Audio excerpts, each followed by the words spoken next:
প্রিয় দিনী ভাই এবং বোনেরা, জিলহজ মাসের 9 তারিখ আরাফার দিন কিন্তু চলে এসেছে। এই আরাফার দিনে নবীজি কিন্তু 5টি স্পেশাল আমল শিক্ষা দিয়ে গিয়েছেন আমাদেরকে।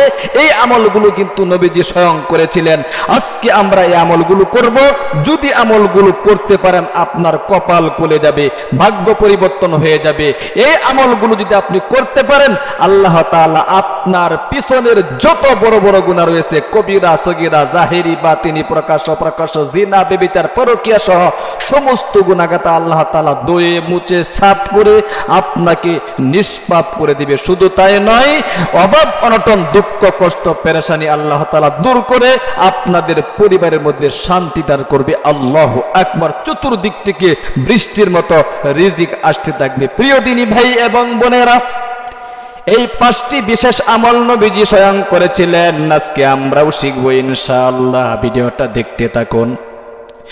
এই জিলহজ মাসের 9 তারিখ আরাফার দিন অত্যন্ত গুরুত্বপূর্ণ এই দিনটা। কারণ এই দিনের মধ্যে আল্লাহ রাব্বুল আলামিন তার বান্দাদেরকে, গুনাহগার বান্দাদেরকে, শত শত গুনাহগার বান্দাদেরকে ক্ষমা করার কারণে শয়তান পর্যন্ত ক্রন্দন করতে থাকে। শয়তান বলতে থাকে, হায় আফসোস আফসোস, তাদেরকে মাফ করে দিয়েছে। কারণ শয়তান তো হলো আপনার প্রকাশ্য শত্রু।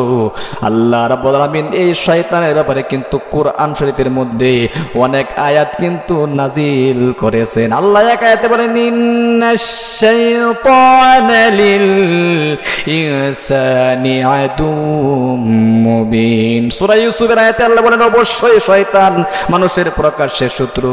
শয়তান কখনো চায় না আপনারা নেক আমল করেন। এই আরাফার দিনে আল্লাহ তাআলা শত শত বান্দাদেরকে মাফ করে দেওয়ার কারণে শয়তান আফসোস করতে থাকে, ক্রন্দন করতে থাকে। যেমন শয়তান বদরের যুদ্ধের মধ্যে শয়তান ক্রন্দন করেছিল।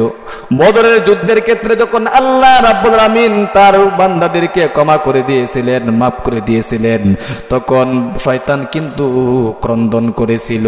এই আরাফার দিনে শয়তান ক্রন্দন করে আফসোস করে, হায়রে ওকে মাফ করে দিয়েছে। এই জন্য প্রিয় দিনী ভাই এবং বোনেরা, খুব গুরুত্বপূর্ণ এই জিলহজ মাসের 9 তারিখ আরাফার দিন বিশেষ 5টি আমল নবীজি স্বয়ং করেছিলেন। আজকে আমরা আমলগুলো শিখব। আমলগুলো শুধু শিখলেই হবে না, আমলগুলো করতে হবে। করবেন তো আর আপনার কপালটা খুলে যাবে। অনেকেই অভাব অনটনের মধ্যে পড়ে আছেন। আপনি মনে মনে যখন আমলগুলো করবেন এবং বলবেন, আল্লাহ, অভাব অনটনের মধ্যে পড়ে আছি, দুঃখ কষ্টের মধ্যে পড়ে আছি, আমার অভাব অনটন দুঃখ কষ্ট পেরেশানি দূর করে আমার জীবনের যৌবনের সমস্ত গুনাহগাতা ধুয়ে মুছে সাফ করে দাও। মনে মনে আপনাকে এগুলো বলতে হবে। এই আরাফার দিন 9 জিলহজ কিন্তু অত্যন্ত গুরুত্বপূর্ণ। নবী করিম সাল্লাল্লাহু আলাইহি ওয়াসাল্লাম এক হাদিসের মধ্যে বলেছেন, সিয়ামু ইয়াউমি আরাফা আহতাসিবু আলাল্লাহি আন ইউকাফফিরাস সানাতাল্লাতী ক্বাবলাহু ওয়াস সানাতাল্লাতী বাদাহু। আল্লাহু আকবার। আল্লাহর রাসূল বলেন, এই আরাফার দিনের রোজাটা যদি কোনো আল্লাহর বান্দা বান্দি রাখতে পারে গো, আল্লাহ রাব্বুল আলামিন তার আগে পিছে 1 বছরের গুনাহগাতা ধুয়ে মুছে সাফ করে তাকে নিষ্পাপ করে দিবে। আল্লাহু আকবার, আল্লাহু আকবার। এই জন্য প্রিয় দিনী ভাই এবং বোনেরা, হাদিস শরীফের মধ্যে পাওয়া গিয়েছে 1 বছরের আগে পিছে গুনাহ আল্লাহ রাব্বুল আলামিন মাফ করে দিবেন। শুধু তাই নয়, নেকে ভরপুর করে দিবে। আল্লাহু আকবার। এই জন্য নবী করিম সাল্লাল্লাহু আলাইহি ওয়াসাল্লাম এই 5টি স্পেশাল আমল যেগুলো করতেন, সেগুলোর মধ্যে 1 নম্বর হলো 9 জিলহজ আরাফার দিন আপনারা ওই আরাফার রোজাটা কিন্তু রাখবেন। আল্লাহু আকবার। অনেকেই বলে, হুজুর, সৌদির সাথে মিল রেখে রোজাটা রাখবেন নাকি 9 জিলহজ? দেখেন হাদিস শরীফের মধ্যে কিন্তু 9 জিলহজ বলা হয়েছে। পৃথিবীর যে সমস্ত দেশ রয়েছে 9 জিলহজ, অর্থাৎ যেই দেশে 9 জিলহজ হবে ওই 9 জিলহজ তারিখ হিসাবে আপনারা কি রাখবেন। আপনি যদি সৌদির সাথে মিল রেখে এই রোজাটা রাখতে চান, তাহলে সৌদি আরব যেদিন 9 তারিখ হয়, আপনার বাংলাদেশে সেদিন 8 তারিখ। তাহলে রাসূল করিম সাল্লাল্লাহু আলাইহি ওয়াসাল্লাম কিন্তু 9 জিলহজ বলেছেন। এই জন্য হাদিসের উপর আমল করতে হলে আপনাকে 9 জিলহজ রাখতে হবে। পৃথিবীর যেই জায়গায়, যে রাষ্ট্রে আপনি থাকেন না কেন, আপনি 9 জিলহজ রাখবেন। ওই রাষ্ট্রে 9 জিলহজ যেদিন হবে ওই দিন কি আপনার রোজাটা রাখবেন। আপনি কি সৌদির সাথে মিল রেখে ওই আপনি ঈদ করতে পারবেন? হ্যাঁ, যদি আপনি রোজাটা রাখতে চান, আপনি যদি বলেন না আমি সৌদির সাথে মিল রেখে রাখবো, তাহলে আপনি 8 তারিখ 9 তারিখ 2টা রোজা রাখেন, কোনো সমস্যা নেই। তাহলে প্রিয় দিনী ভাই এবং বোনেরা, 1 নম্বরে যে স্পেশাল আমলটা সেটা হলো আরাফার দিন 9 জিলহজে আপনারা একটা নফল রোজা কিন্তু রাখবেন, কমপক্ষে একটা নফল রোজা অবশ্যই রাখবেন। কারণ নবী কিন্তু 1 তারিখ থেকে নিয়ে 9 তারিখ পর্যন্ত 9টি রোজা রাখতেন। আপনারা কমপক্ষে একটা রোজা অত্যন্ত গুরুত্বপূর্ণ। এই রোজার ব্যাপারে তো আমি আপনাদেরকে হাদিসটা শুনিয়ে গেলাম। এই রোজার নিয়তটা কিভাবে করবেন? অনেক মহিলা মা বোনেরা বলে তাকে হুজুর নিয়তটা কিভাবে করব? দেখেন, এই রোজাটা আপনাকে রাখতে হবে শনিবার, অর্থাৎ জুন মাসের 15 তারিখ দিবাগত রাত্রে শনিবার দিনে আপনাকে সেহরি খেতে হবে। রবিবার দিন 16 জুন রবিবারে আপনাকে রোজাটা রাখতে হবে। আর নিয়তটা কিভাবে করবেন? অনেক মহিলা মা বোনেরা প্রশ্ন করেছিলেন, হুজুর নিয়তটা কিভাবে করব? নিয়তটা আপনারা এভাবে করবেন, আমি আল্লাহ তাআলার সন্তুষ্টির উদ্দেশ্যে আগামীকালকে আরাফার দিনের রোজাটা রাখতেছি। এইভাবে নিয়ত করলেও কি আপনার নিয়ত হয়ে যাবে। এরপরে আসুন 2 নম্বরে, নবী করিম সাল্লাল্লাহু আলাইহি ওয়াসাল্লাম 9 জিলহজ আরাফার দিন বেশি বেশি করে নফল নামাজ পড়তেন। এই নফল নামাজগুলো নবীজি পড়তেন, আমাদেরকেও পড়তে হবে। শুধু তাই নয়, 2 রাকাত কমপক্ষে পড়বেন। আর এই 2 রাকাত নফল নামাজ পড়ে আপনি তাসবিহ তাহলিল কিছু আদায় করবেন। 1 নম্বরে সুবহানাল্লাহ সুবহানাল্লাহ, 2 নম্বরে আলহামদুলিল্লাহ আলহামদুলিল্লাহ, 3 নম্বরে লা ইলাহা ইল্লাল্লাহ লা ইলাহা ইল্লাল্লাহ লা ইলাহা ইল্লাল্লাহ, 4র্থ নম্বরে আল্লাহু আকবার আল্লাহু আকবার। এই তাসবিহগুলো একটা তাসবিহ হাতে নিয়ে আপনারা 100 বার কমপক্ষে পাঠ করবেন। আল্লাহু আকবার। এটা হলো 2 নম্বর। 3 নম্বরে নবী করিম সাল্লাল্লাহু আলাইহি ওয়াসাল্লামের উপর দুরূদ শরীফ পাঠ করবেন। কারণ নবী করিম সাল্লাল্লাহু আলাইহি ওয়াসাল্লাম হাদিস শরীফের মধ্যে বলে গিয়েছেন, একবার যদি কোনো আল্লাহর বান্দা বান্দি পৃথিবীর যে জায়গায় যে কোনো স্থানে বসে যদি একবার আমার উপর দুরূদ শরীফ পাঠ করে গো, আল্লাহ রাব্বুল আলামিন তার আমলনামার মধ্যে সাথে সাথে 10টি নেকি দিয়ে দেন, 10টি গুনাহ মাফ করে দেন এবং 10টি রহমত তার উপর নাজিল করে দেন। আল্লাহু আকবার আল্লাহু আকবার।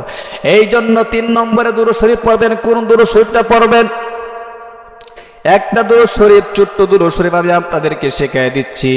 আপনাদের যেই দুরূদ শরীফ মুখস্থ আছে সেটাই পড়তে পারবেন, কোনো সমস্যা নেই।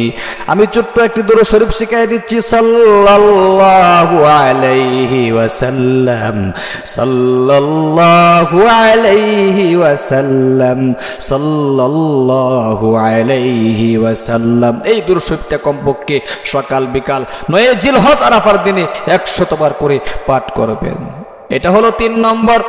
4র্থ নম্বরে নবী করিম সাল্লাল্লাহু আলাইহি ওয়াসাল্লাম বলেছেন, বেশি বেশি করে তওবা করবা।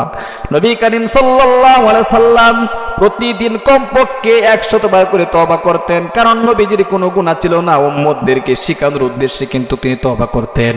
এই কথাটার প্রমাণ হলো কোরআন শরীফের এক আয়াত, লিয়াগফিরা লাকাল্লাহু মা তাকদ্দামা মিন যানবিকা ওয়া মা তাআখার। আল্লাহ তাআলা বলেন, ওগো নবী, আপনার আগে পিছে যত গুনাহ রয়েছে আমি আল্লাহ রাব্বুল আলামিন মাফ করে দিলাম। নবীজির কোনো গুনাহই ছিল না, এরপরেও আল্লাহ তাআলা বলতেছেন আগে পিছের গুনাহ মাফ করে দিলাম। এর মানে কি? আপনার উম্মতের গুনাহগুলো কি আমি মাফ করে দিব। আল্লাহু আকবার। তাহলে 100 বার করে কিন্তু নবী করিম সাল্লাল্লাহু আলাইহি ওয়াসাল্লাম তওবা করতেন প্রতিদিন কমপক্ষে। আপনারা একটা তাসবিহ হাতে নিয়ে 100 বার পড়বেন, আস্তাগফিরুল্লাহ আস্তাগফিরুল্লাহ আস্তাগফিরুল্লাহ। 100 বার আপনাদেরকে আরাফার 9 জিলহজ আরাফার দিনে পাঠ করবেন ইনশাআল্লাহ। এবার আসুন 5ম নম্বরে নবী করিম সাল্লাল্লাহু আলাইহি ওয়াসাল্লাম যে আমলটা করতেন সেটা হলো আপনার 9 জিলহজ ফজরের নামাজের পর থেকে নিয়ে, অর্থাৎ ঈদের আগের দিন 9 জিলহজ ফজরের পর থেকে নিয়ে 13 জিলহজ আসর পর্যন্ত, আসরের নামাজ পর্যন্ত প্রত্যেক নরনারীদের জন্য প্রত্যেক ফরজ নামাজের পরে একবার আইয়ামে তাশরিক বলা কিন্তু ওয়াজিব।